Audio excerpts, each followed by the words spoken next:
global hingga berkembangnya opini negatif tentang Bali di medsos.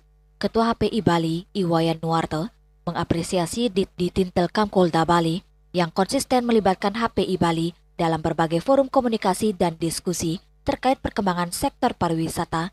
Ia menegaskan anggota HPI Bali merupakan pramuwisata profesional dengan lisensi resmi dan sertifikasi kompetensi sehingga memahami secara langsung berbagai dinamika yang berkembang di lapangan.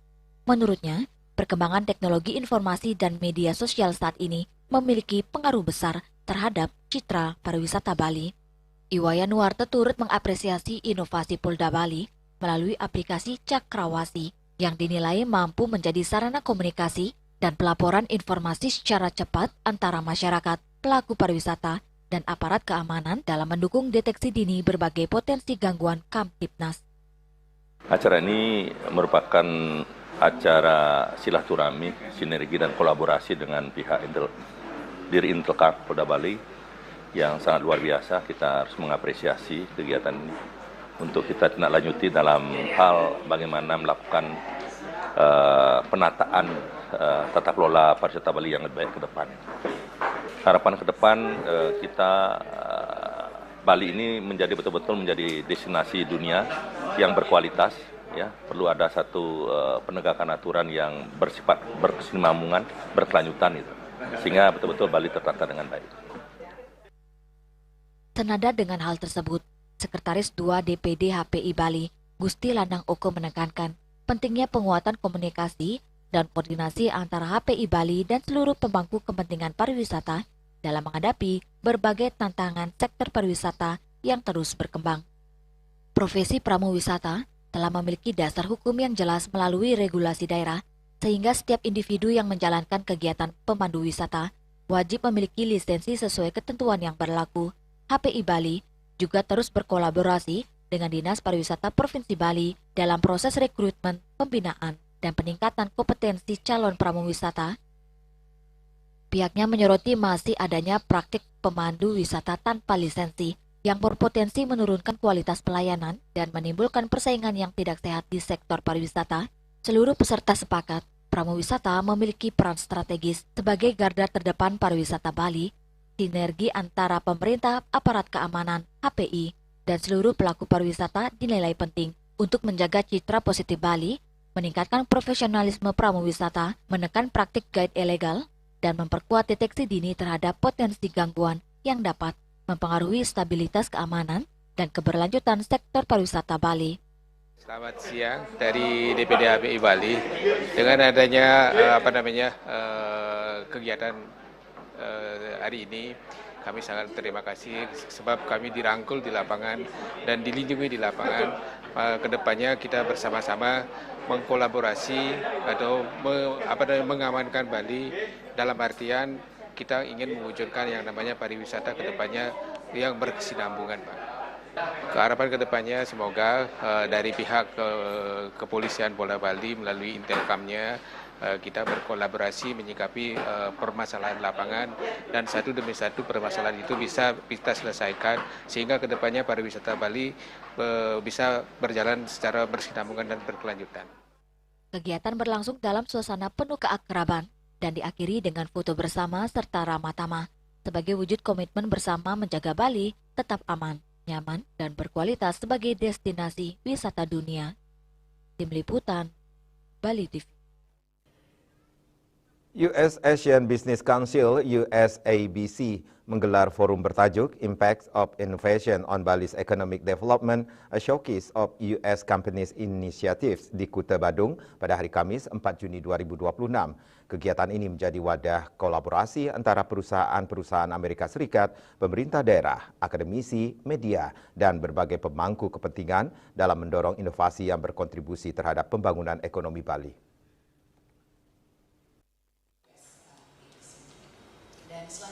Forum tersebut menyoroti berbagai kontribusi perusahaan Amerika Serikat dalam mendukung transformasi ekonomi Indonesia, khususnya dalam pengembangan usaha mikro, kecil dan menengah UMKM. Chief Country Representative Indonesia US Asian Business Council, Nugraheni Utami, menjelaskan bahwa USABC merupakan asosiasi bisnis yang mewakili berbagai perusahaan Amerika Serikat yang beroperasi di kawasan ASEAN. Selama puluhan tahun, organisasi tersebut membangun kemitraan dengan pemerintah di berbagai negara ASEAN, termasuk Indonesia, guna memperkuat hubungan ekonomi dan menciptakan iklim usaha yang kondusif.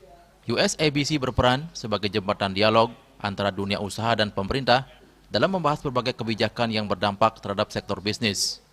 Acara ini juga merupakan kelanjutan dari peluncuran laporan bisnis AS untuk Indonesia atau BISA 2025, yakni merupakan bagian dari program BISA.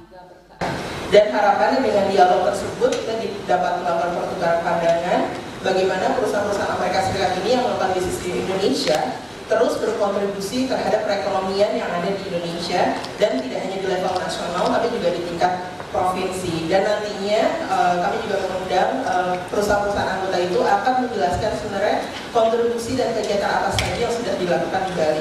Sementara itu, USABCI Board of Director and Managing Director at DGA Albright Stonebridge Group, Anthony Nelson, memaparkan berbagai program penguatan kapasitas yang telah dijalankan USABC di kawasan Asia Tenggara. Salah satu program unggulannya adalah ASEAN SME Program untuk mendukung pertumbuhan usaha kecil dan menengah di kawasan ASEAN. Sejak diluncurkan, program ini telah menjangkau seluruh negara anggota ASEAN melalui berbagai pelatihan dan kegiatan pengembangan kapasitas yang melibatkan pelaku UMKM. We were very happy to work together to come up with a program to make some contributions. In the role I then held, when I was the director of the US ASEAN Business Council, I was very proud to work with our members to launch the Council's support for ASEAN SMEs. And since then, we've conducted trainings in every ASEAN country and developed a network of approximately 30,000 SMEs across the region who participated in our events. Gubernur Bali Wayne Koster yang diwakili Asisten 2 Bidang Perekonomian dan Pembangunan Sekretariat Daerah Provinsi Bali, Luh Ayu Aryani, mengatakan kegiatan ini memiliki nilai strategis karena mempertemukan pemerintah, dunia usaha, komunitas, media, kalangan akademisi, dan para pemimpin global dalam satu ruangan kolaborasi untuk membahas berbagai tantangan pembangunan masa depan. Dalam sesi diskusi, sejumlah perusahaan Amerika Serikat seperti Corteva AgriScience, PepsiCo, Herbalife, Marriott International, dan tidak ketinggalan Visa memaparkan berbagai program dan inovasi yang telah mereka jalankan selama ini. Melalui diskusi ini diharapkan dapat menginspirasi lebih banyak inisiatif serupa ke berbagai daerah di Indonesia, termasuk Bali. Kita ada mensupport 120 anak usia sekolah di Kabupaten Buleleng di 5 desa yang membutuhkan anak-anak ini yang kita identifikasi. Apakah akan ada inovasi baru bekerjasama dengan produk lokal? Pastinya ada, Bapak. Betul, kami bekerjasama dengan yang merupakan organisasi yang memimpin mereka, para pengusaha-pengusaha lokal tersebut. Di Indonesia sendiri sebenarnya kita cukup intensif berinteraksi langsung dengan petani. Kalau di Bali mungkin petani misalnya contohnya di Tabanan kali ya, sebagai sentra produksi beras nasional juga, gitu ya, lumbung padi. Agung Santika dan Ari Wiratmaja, Bali TV. Kami akan segera kembali dengan informasi. Presiden Prabowo direncanakan membuka Pesta Kesenian Bali ke-48 tahun 2026.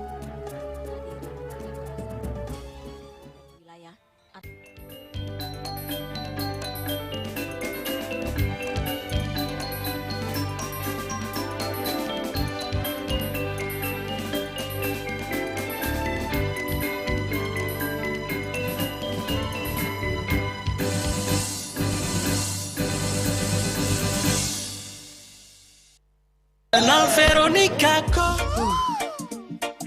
es luar tarik Melaka bikin beta nagih.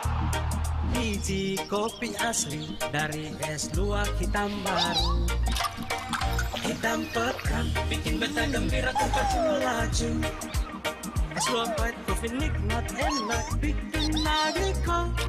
Mau luak white coffee kok satukan. Kopi luwak, kopi nikmat, nyaman diminum. Cat kayu dan besi.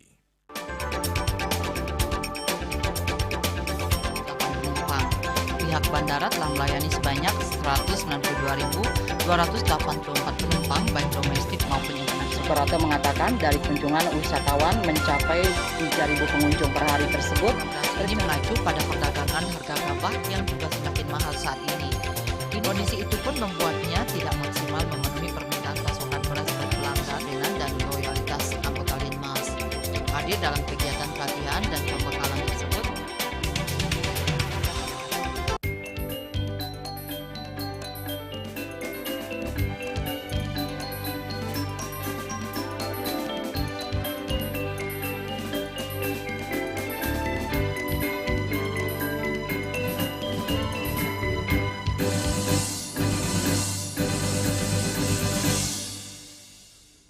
Pemirsa, Presiden Republik Indonesia Prabowo Subianto direncanakan membuka secara resmi Pesta Kesenian Bali PKB ke-48 tahun 2026 pada hari Sabtu 13 Juni 2026 mendatang. Kehadiran Kepala Negara menjadi harapan besar pemerintah Provinsi Bali dan masyarakat Pulau Dewata untuk menandai dimulainya perhelatan seni budaya terbesar dan paling bergengsi di Bali. PKB tahun 2026 dijadwalkan berlangsung selama 1 bulan penuh, mulai 13 Juni hingga pertengahan 11 Juli 2026, dengan pusat kegiatan di Taman Budaya Provinsi Bali atau Art Center Denpasar. Pembukaan dan pawai budaya atau Pet Ayo akan dipusatkan di kawasan Monumen Perjuangan Rakyat Bali, Bajresandi, Renon, Denpasar. Kepala Dinas Kebudayaan Provinsi Bali, Ide Bagus Alet Suryano mengatakan, hingga saat ini pihaknya terus melakukan lobi komunikasi intensif dengan berbagai pihak terkait untuk memastikan kehadiran Presiden. Nah, kegiatan yang akan kita laksanakan ada 10 materi pokok, yaitu berkaitan dengan Pet Ayo Pawai yang akan dilaksanakan di depan Monumen Perjuangan Rakyat Bali pada tanggal 13 Juni 2026. Per hari kemarin, kita sudah mengajukan surat permohonan kepada Bapak Presiden untuk membuka pesta kesenian ini. Per hari kemarin kita mendapatkan informasi bahwa surat sudah diterima oleh Bapak Presiden, namun belum ada disposisi. PKB tahun 2026 mengangkat tema Atma Kerti Jiwa Sida Parisuda yang bermakna pemuliaan dan penyucian jiwa manusia menuju kesempurnaan yang paripurna, jernih, dan suci. Seluruh rangkaian pertunjukan dan aktivitas budaya selama PKB akan mengacu pada tema tersebut, baik melalui seni tari, kerawitan, musik tradisional, tembang, teater, maupun berbagai ekspresi budaya lainnya yang syarat nilai dan pesan kehidupan. Setiap sajian akan memiliki karakter dan nuansa berbeda karena digarap oleh seniman, kreator, dan kelompok seni yang berbeda. Partisipasi nasional dan internasional pada PKB 2026 juga mengalami peningkatan. Dalam rangkaian Bali World Culture Celebration, sebanyak 10 kelompok seni mancanegara yang melibatkan sekitar 260 seniman dipastikan hadir, yang berasal dari berbagai negara dan wilayah, antara lain New York, Amerika Serikat, Tiongkok, Timor Leste, Korea Selatan, Jepang, India, dan Hong Kong. Peserta dari berbagai daerah di Indonesia juga menunjukkan peningkatan signifikan. Sebanyak 955 partisipan Nusantara akan menampilkan keberagaman budaya daerah masing-masing. Mereka berasal dari Jakarta, Jawa Timur, Jawa Tengah, Jawa Barat, Yogyakarta, Banten, hingga Kalimantan Tengah. Pawai budaya atau Pet Ayo dikemas secara atraktif dan kolosal. Kegiatan ini akan berlangsung di kawasan Bajresandi dengan rute dimulai dari pertigaan Jalan Insinyur Juanda menuju Jalan Kusuma Atmaja. Sebanyak 9 kabupaten kota se-Bali akan menampilkan parade budaya tematik yang menonjolkan tradisi, seni pertunjukan, dan cerita rakyat khas daerah masing-masing. Pet Ayo tahun ini akan dibuka dengan penampilan tari Siwa Nataraja dan melibatkan lebih dari 20.000 seniman dari seluruh Bali. Rai Suwantara, Bali TV. Pemirsa, Panitia Khusus Tata Ruang, Aset dan Perizinan TRAP DPRD Bali menemukan sejumlah persoalan yang diduga menjadi dalam pelaksanaan proyek yang dikelola PT Bali Turtle Island Development atau BTID di kawasan Serangan Denpasar.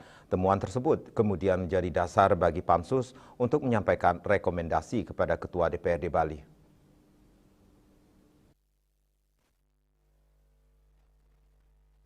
Sekretaris Pansustrap DPRD Bali, Idewo Nyoman Rai, mengungkapkan pihaknya menduga terdapat berbagai pelanggaran yang dilakukan pihak BTID. Dugaan tersebut meliputi pembabatan kawasan mangrove, pembangunan marina, penyimpangan dalam proses tukar guling lahan mangrove, pelanggaran pemanfaatan ruang laut, hingga privatisasi area yang selama ini digunakan sebagai tempat suci masyarakat. Menurutnya berbagai temuan tersebut diperoleh setelah Pansus melakukan rangkaian rapat, peninjauan lapangan, serta menerima masukan dari berbagai pihak. Karena itu, Pansustrap DPRD Bali memandang perlu menyampaikan rekomendasi kepada pimpinan DPRD Bali untuk ditindaklanjuti sesuai kewenangan yang ada. Mangrove, ya marina. Ya. Marina lucunya kan, kita sudah stop, kita ada duduk, tentunya ya pelanggaran dilakukan, buka lagi. Hanya apa? Dari Kementerian Kelautan menutup, baru diam dia. Ada apa ini? Pelanggaran yang dilakukan oleh BTID totalnya terlalu banyak itu.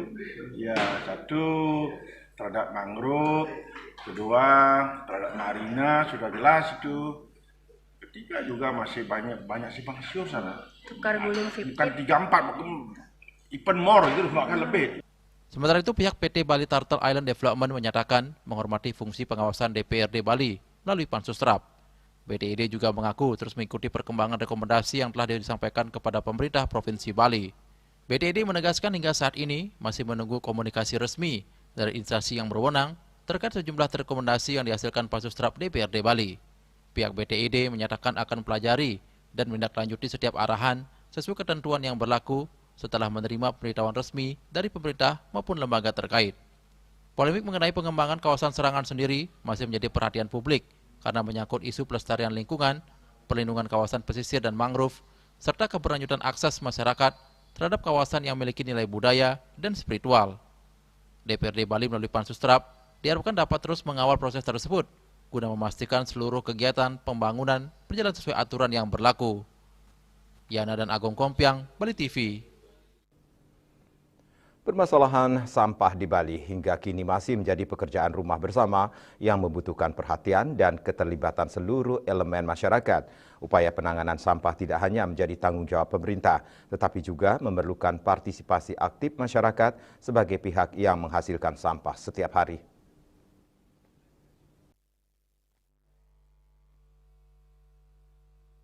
Berbagai langkah telah dilakukan pemerintah, mulai dari penyusunan regulasi, penyediaan fasilitas pengelolaan sampah, hingga sosialisasi secara masif kepada masyarakat mengenai pentingnya pemilahan dan pengolahan sampah dari sumbernya. Namun keberhasilan program tersebut sangat bergantung pada tingkat kesadaran masyarakat dalam menerapkannya. Menurut akademisi Gede Wirate, kesadaran masyarakat menjadi kunci utama dalam mewujudkan Bali yang bersih dan bebas dari permasalahan sampah. Sebaik apapun aturan dan kebijakan yang dibuat pemerintah, apabila tidak diikuti oleh kepatuhan dan kesadaran masyarakat, maka persoalan sampah akan tetap menjadi tantangan besar. Pengelolaan sampah di Bali ini memang yang pertama ini adalah PR kita bersama. Tidak hanya pemerintah saja, termasuk di dalamnya adalah masyarakat sendiri. Itu di satu sisi pemerintah ini kan sudah sangat masif sekali mensosialisasikan bagaimana mengelola sampah dan lain sebagainya. Tapi di sisi lain juga perlu kesadaran masyarakat. Karena kuncinya itu kan di kesadaran masyarakat. Sebagus apapun yang dibuat, regulasi yang dibuat oleh pemerintah, tapi kalau kesadaran masyarakat kurang, ini juga menjadi problem. Gede Wirata juga menambahkan, penanganan sampah di Bali memerlukan kolaborasi seluruh pihak, mulai dari pemerintah, masyarakat, kalangan akademisi, lembaga swadaya masyarakat LSM, dunia usaha, hingga komunitas lingkungan. Masing-masing memiliki peran strategis dalam menciptakan sistem pengelolaan sampah yang efektif dan berkelanjutan. Akademisi dapat berkontribusi melalui penelitian dan inovasi teknologi pengelolaan sampah, sementara dunia usaha dapat mendukung melalui penerapan prinsip ekonomi sirkuler dan pengurangan penggunaan plastik sekali pakai. Di sisi lain, komunitas dan LSM dapat menjadi penggerak edukasi serta perubahan perilaku di tingkat masyarakat. Dengan semangat gotong royong dan kolaborasi lintas sektor, diharapkan persoalan sampah di Bali dapat ditangani secara lebih optimal. Kesadaran masyarakat yang semakin meningkat, didukung kebijakan pemerintah yang kuat dan keterlibatan seluruh pemangku kepentingan menjadi modal penting untuk mewujudkan Bali yang bersih, sehat, dan berkelanjutan. Yana dan Agung Kompiang, Bali TV. Film Ki Ainir Nur, sebuah pesan kesadaran di tengah perkembangan kecerdasan buatan atau AI. Kami segera kembali dengan informasinya.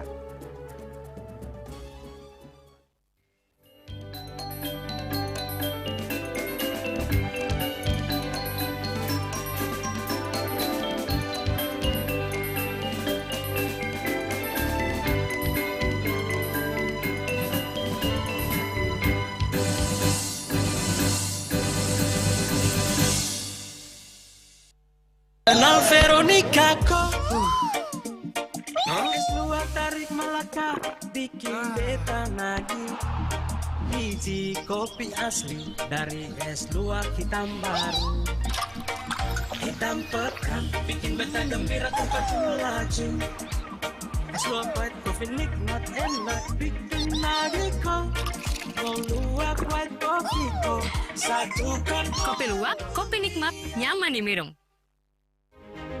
Cat Color dengan daya sebar yang luas, cepat kering, dilengkapi 39 pilihan warna, kualitas dijamin terbaik. Cat Color harga ekonomis.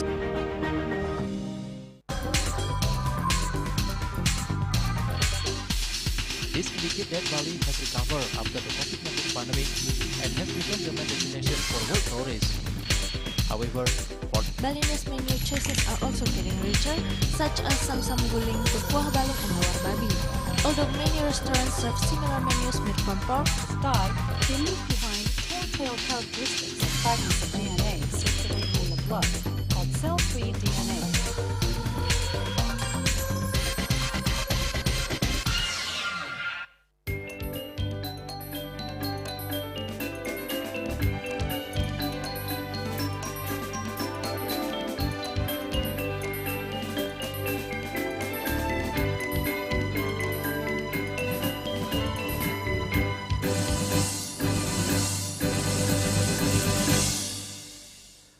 Presiden Prabowo Subianto menanggapi penangkapan mantan Kepala Badan Gizi Nasional Dadan Hindayana usai ditetapkan Kejaksaan Agung sebagai tersangka tindak pidana korupsi tata kelola program makan bergizi gratis tahun 2025 dan 2026.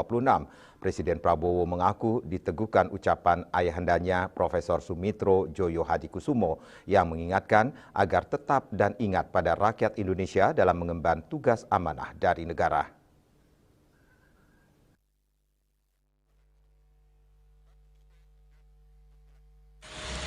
Presiden Prabowo Subianto menanggapi penangkapan mantan Kepala Badan Gizi Nasional Dadan Hindayana usai ditetapkan Kejaksaan Agung sebagai tersangka.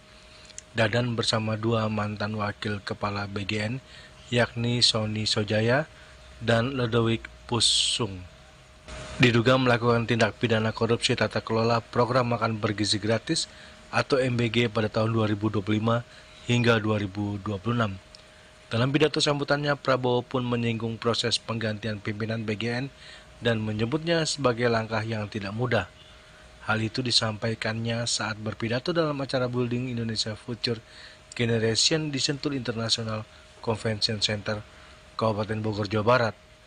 Menurut Prabowo, ia mengaku diteguhkan oleh ucapan ayahandanya, Profesor Sumitro Joyo Hadikusumo, yang mengingatkan agar tetap dan ingat pada rakyat Indonesia dalam mengemban tugas amanah dari sebuah negara. Saya ucapkan terima kasih, tapi saya juga sebetulnya hari ini, saat ini, sebetulnya saya sedih.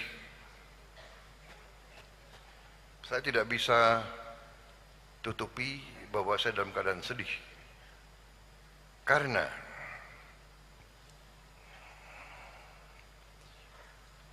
saya terpaksa mengganti orang-orang yang sebenarnya saya sayangi, orang yang saya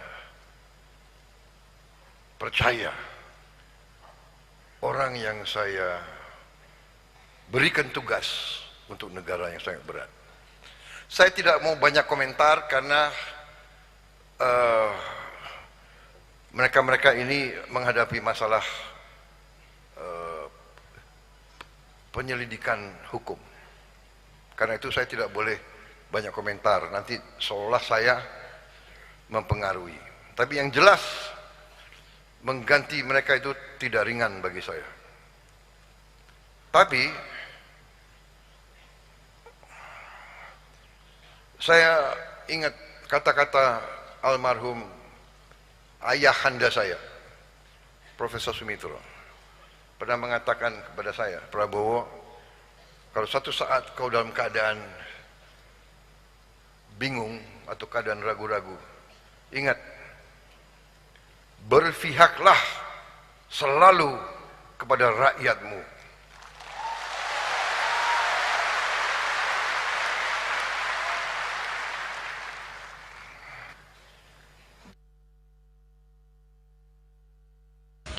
Dari Jakarta, Julius Suwata dan Ketut Sumadiasa melaporkan.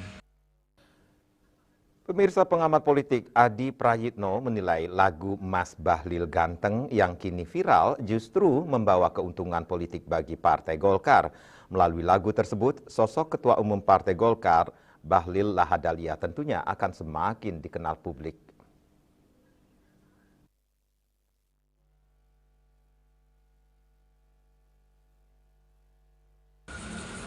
Pengamat politik Adi Prayitno menilai lagu Mas Bahlil Ganteng yang kini viral justru membawa keuntungan politik bagi Partai Golkar. Adi menduga awalnya lagu tersebut muncul sebagai bentuk sindiran atau sirine terhadap kinerja Bahlil Lahadalia. Namun Bahlil maupun Golkar, ia anggap mampu mengembalikan situasi terhadap lagu tersebut menjadi promosi politik yang menguntungkan. Menurutnya, jika Golkar mampu mengelola fenomena ini dengan baik, hal tersebut bisa menjadi modal baik untuk kontestasi pemilu 2029. Ya suka tidak suka ini juga menguntungkan bagi Golkar. Hari ini nyaris tidak ada ketua umum partai politik di luar Pak Prabowo Subianto yang setiap hari itu dinyanyikan dan dilakukan. Kecuali Pak MBG, Mas Bahlil Ganteng. Ya kan? Itu suatu hal yang menurut saya sesuatu yang positif. Mungkin banyak pihak awalnya ingin menyindir secara satir melalui lagu-lagu terhadap kinerja Pak Bahlil, tapi kan ini menegaskan bahwa Golkar secara institusional, termasuk juga Pak Bahlil, mampu membalikkan situasi yang dulunya agak sedikit negatif, kemudian menjadi sesuatu yang cepat yang positif. Di berbagai kesempatan saya bilang ini Pak Bahlil per hari ini aku diakui menjadi salah satu spotlight politik yang perlu diperbincangkan. Jangankan kita anak kecil aja sekarang nyanyinya MBG. Tahu semua ya. MBG aja pokok judulnya. Tentu kalau ini bisa dikapitalisasi oleh kawan-kawan Golkar hunting menuju 2029 bukan tidak mungkin, bukan hanya di Jakarta yang bertambah siapa lagi, tapi di tempat-tempat yang lain ini akan memberikan tuah politik sebenarnya bagi Golkar. Karena kan salah satu poin penting dalam politik itu sering dibicarakan. Kalau sudah sering dibicarakan, biasanya dia masuk ke hati dan datang ke TPS apa yang dia nyanyikan. Dan itu yang harus dijaga sebenarnya oleh kawan-kawan Golkar, dan ini saya kira adalah modal politik yang luar biasa. Tinggal diuji apakah dalam kurun waktu 3 tahun ini nyanyian lagu MBG ini bisa mengalahkan lagu-lagu yang lain. Di sisi lain, Ketua DPD Partai Golkar DKI Jakarta Ahmad Jaki Iskandar mengaku bahwa terlepas dari lagu tersebut, kinerja Bahlil menurutnya paling disoroti saat ini. Diketahui selain Ketua Umum Partai Golkar, Bahlil juga merupakan Menteri Energi dan Sumber Daya Mineral SDM.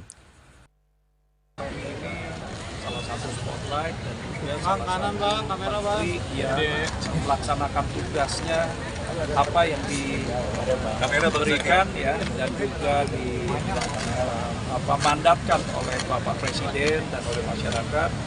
Bagaimana Pak Bahlil, ketum kita ini bisa melaksanakan tugas dengan baik. Salah satunya adalah mengendalikan harga BBM yang sekarang ini menjadi tantangan bukan saja Indonesia tapi buat kami ya, apapun yang memang pada saat ini menjadi trending topic, terutama yang positif ya, itu kami harus apresiasi. Dari Jakarta, Julius Suwata dan Ketut Sumadiasa melaporkan. Film dokumenter Ki Ainir Nur mendapat perhatian luas dari masyarakat dan menuai apresiasi dari berbagai kalangan. Salah satunya datang dari seorang budayawan, Anom Ranware, yang menilai film tersebut telah menghadirkan pesan positif terkait perkembangan kecerdasan buatan atau Artificial Intelligence AI di era modern. Menurut Guru Anom, dokumenter yang diangkat oleh Marmar Herayukti tersebut tidak sekedar membahas teknologi AI, melainkan juga menjadi simbol pengingat bahwa kecerdasan yang berkembang sangat pesat saat ini tidak boleh dilepaskan dari unsur kesadaran sebagai nilai dasar kemanusiaan. Kecerdasan yang dibarengi dengan kesadaran itu ibarat cahaya matahari yang mampu menerangi kehidupan. AI dan berbagai perkembangan teknologi harus tetap diimbangi dengan kesadaran manusia agar memberikan manfaat yang benar bagi kehidupan. Lebih lanjut, Guru Anom menjelaskan bahwa dalam film tersebut, Marmar mengangkat simbol matahari sebagai representasi pengetahuan. Matahari yang memberikan cahaya dan penerangan bagi alam semesta dianalogikan sebagai pengetahuan yang mampu menerangi buana alit atau diri manusia. Ia mengutip ajaran dalam sastra Hindu yang menyebutkan bahwa apabila badan yang kotor dapat dibersihkan dengan air, maka pikiran yang kotor dibersihkan melalui pengetahuan. Bahkan sastra juga mengajarkan bahwa seseorang yang tekun mempelajari pengetahuan dan sastra dapat dibimbing melewati samudra kehidupan serta mengurangi berbagai kesalahan atau dosa yang diperbuat selama hidup. Pengetahuan adalah cahaya. Dengan pengetahuan, manusia memiliki kemampuan untuk melihat jalan yang benar dan mengurangi berbagai rintangan dalam kehidupan. Dan Pranamade pun menegaskan dalam satu bait Pupuh Pangkurnya yang menegaskan bagaimana penting sastra dalam kehidupan. Yaitu yang mungkin yang tidak kembangkan, carilah pengetahuan itu, karena pengetahuan itu sangat mulia. Pujalah pengetahuan itu dan mohonlah kepada pengetahuan segala petunjuk. Dengan demikian, pengetahuan ini diposisikan sebagai kapal ketika di samudra atau lautan. Sastra ini menjadi motor atau kendaraan ketika di daratan. Sastra ini akan menjadi sebuah penerangan ketika kita dalam kegelapan. Sastra akan menuntun kita ketika ajal sudah menjemput. Dan bahkan dalam kehidupan ini sastra itu sendiri, pengetahuan itu sendiri, memelihara kita dalam kehidupan. Nah, dengan demikian wajar saja dan dia sangat salut sekali dengan ide cemerlangnya Saudara Rityang Pak Marmar dengan bagaimana merangsang edukasi untuk masyarakat muda dan anak-anak untuk lebih kepada belajar seperti apa yang dikatakan Pranamade, nanurin karangawak, semua pengetahuan yang ada di masyarakat ini harus dipelajari. Guru Anom menambahkan, berbagai bentuk kegelapan maupun tantangan hidup setidaknya dapat diminimalisasi melalui pengetahuan yang dimiliki. Semakin luas wawasan seseorang, semakin besar pula kemampuannya dalam menghadapi persoalan dan menemukan solusi. Melihat pesan yang disampaikan melalui film dokumenter Ki Ainir Nur, Guru Anom pun memberikan dukungan kepada Putu Marmar Herayukti untuk terus berkarya dan menghadirkan gagasan-gagasan kreatif yang bermanfaat bagi masyarakat. Ia berpesan kepada Marmar agar terus berkarya dan melanjutkan cita-cita serta ide-ide cemerlang yang dimiliki. Semoga apa yang menjadi cita-cita kita bersama dalam kehidupan bermasyarakat dapat menjadi terang benderang dan membawa manfaat bagi banyak orang. Film dokumenter Ki Ainir Nur sendiri mengangkat refleksi hubungan manusia dengan perkembangan kecerdasan buatan yang semakin pesat.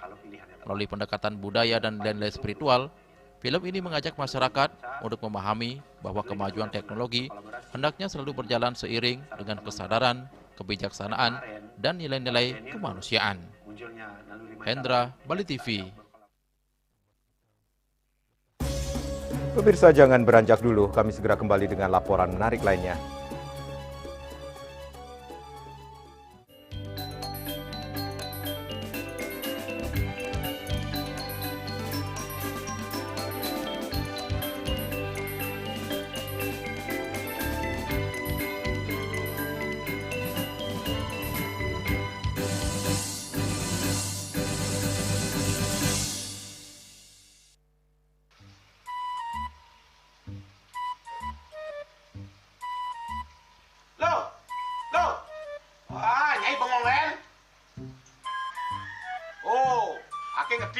Amun seorang perempuan, seorang istri melamun, isi dompetnya pasti KTP, Rogen.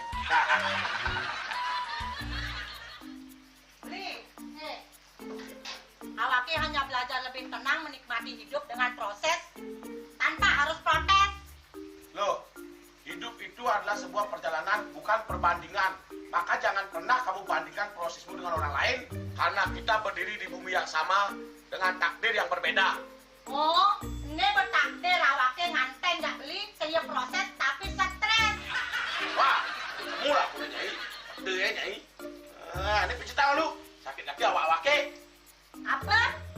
Mau pijat kata? Oh, mau pijat. Bawayan kayak di rumah matajen matuakan. Dan ini subane gelam kakeknya awaknya nih makatang lo. Awaknya nih makatang. Awaknya sing kodak, awaknya sing idang kenja, sing idang mijat. Loh, beli pergi karena tugas, pulang demi beras. Lelah itu wajar, tapi menyerah bukanlah jalan keluar. Semangat kone ngopi, kone ngama, wakilnya berceramah, jadi kayak presiden. Cuma sebelum lagi sih, kita nggak pakai.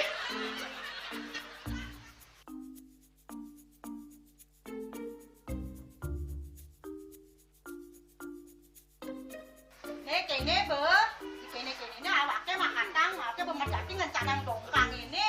Oh, kadang timpalnya jadi makatang. Ngajak ke saya dirundungi wayan. Ini, ayo kemarin jangan bicaranya nih lo. Ini siap bicarkan awaknya jangan beli. Langis saya nih jangan. Wah, si lagi gini nane ngorek tempe semangat aja kangon. Melang saya beli ngomong, ini madan minyak ganda pati. Aduh, sudah lo, besarnya beli lo. Pemelan nih. Pemelan, jangan nggak dikasat lagi sini. Apa dikasat lagi sini lo? Coba tinggalin. Ini di HP ini ada beli. Nak liu khasiatnya nih beli waktu nak nganggon minyak ganda pati ada nih beli meringankan apa ada nih kaki terkilir, keseleyor, rematik, pegelinu, pila, kesemutan, bangkang sakit, pokoknya menggenang khasiatnya nih. Ini, mana hijau? Ini kan saya nak apa nakil, awaknya saya kita konang. Jadi awaknya bersehat. Jadi awaknya bisa nyai di kamar ini. Aku asingnya. Asingnya nyai, awaknya bersegar di kakak lain nyai. Beli. Baik.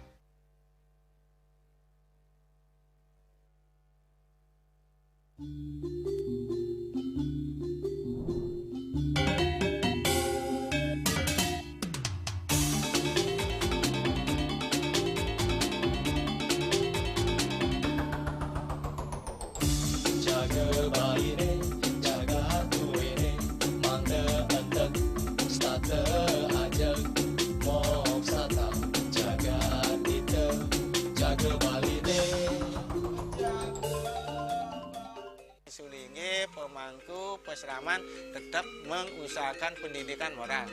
Budi pekerti suko wibawo tan kewawo dening pejah gereha astro gereha setri nangeten ya. Aneka tua eka tua swalaksana batara. Jadi alam niki seisen yang jagat niki sami kesusup oleh desang yang widi. Siwa bumi, ring bumi niki wenten batara niki. Sangat raga ngai mecaru kan ngidupang pertiwi di Bali buana bumi mengurip niki.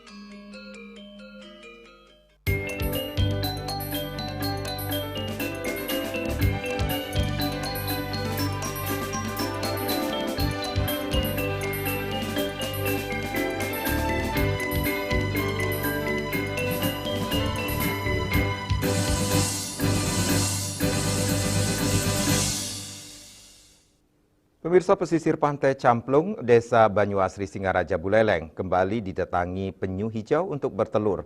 Ratusan butir telur penyu berhasil dievakuasi oleh kelompok nelayan dan relawan setempat pada Kamis malam 4 Juni 2026. Upaya ini dilakukan untuk menyelamatkan telur dari ancaman predator liar di kawasan pantai.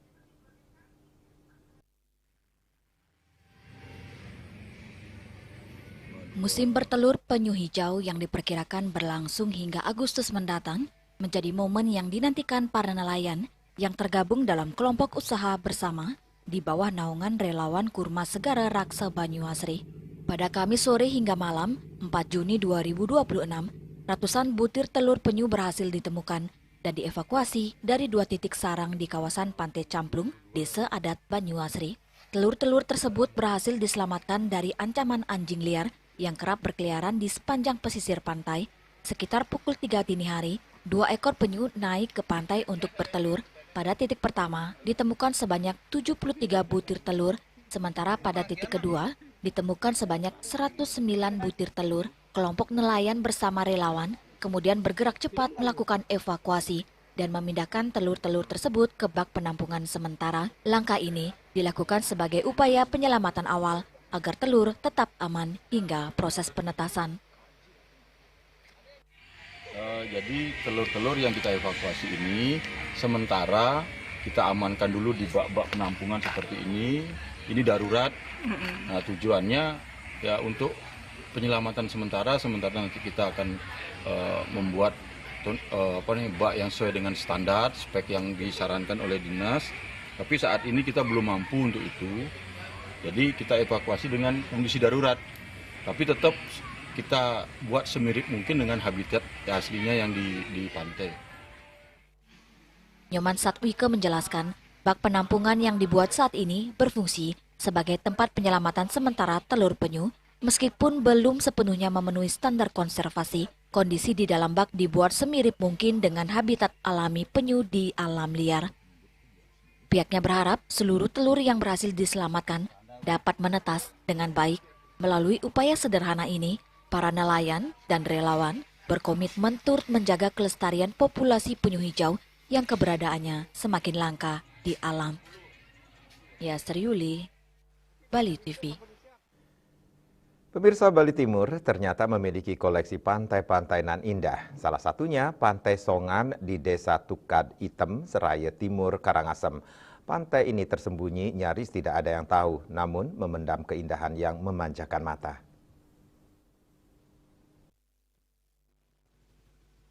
Apakah Anda pernah mendengar nama Pantai Songan?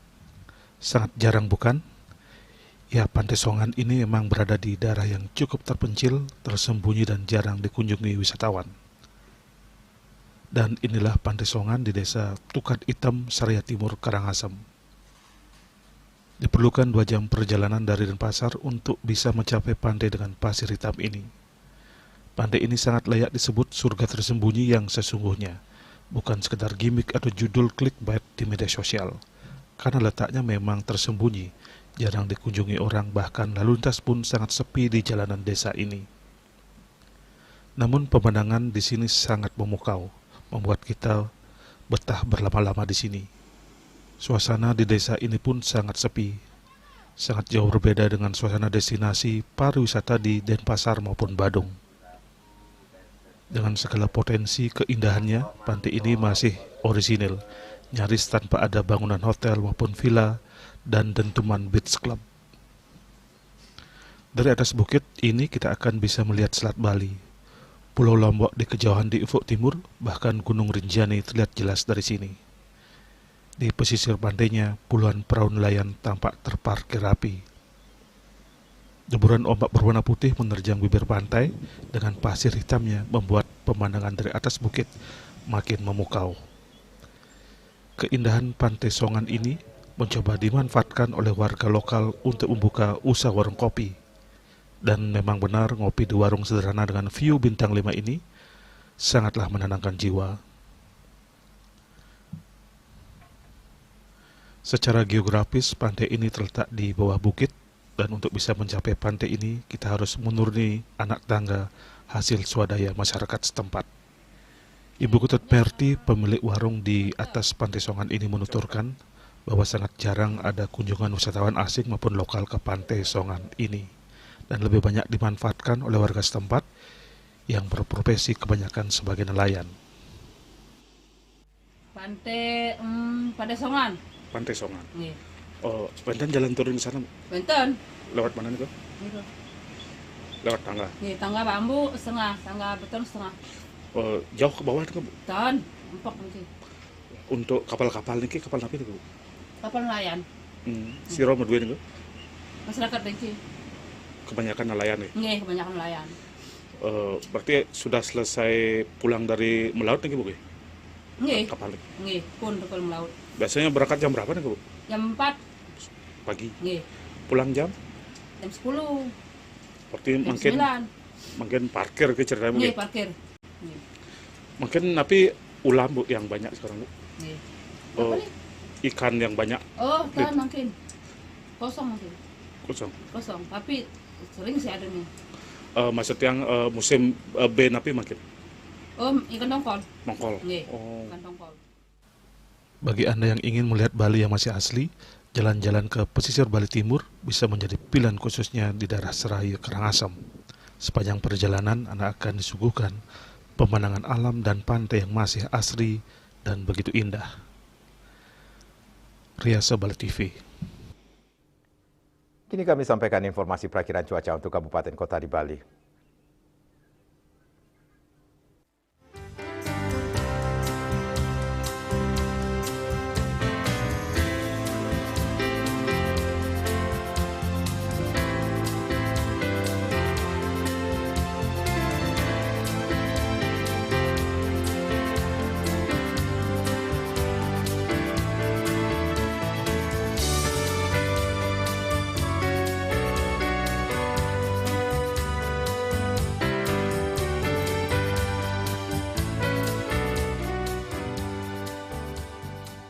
Seputar Bali bersama Minyak Kapun Gadopati, Usada Bali, Keluarga Sehat. Update terus informasi Anda dengan subscribe dan like YouTube channel Bali TV @News Bali TV. Mewakili redaksi yang bertugas, saya Madi Sukadana Karang pamit undur. Terima kasih atas perhatian Anda. Sampai jumpa. Om Santi Santi Santi Om.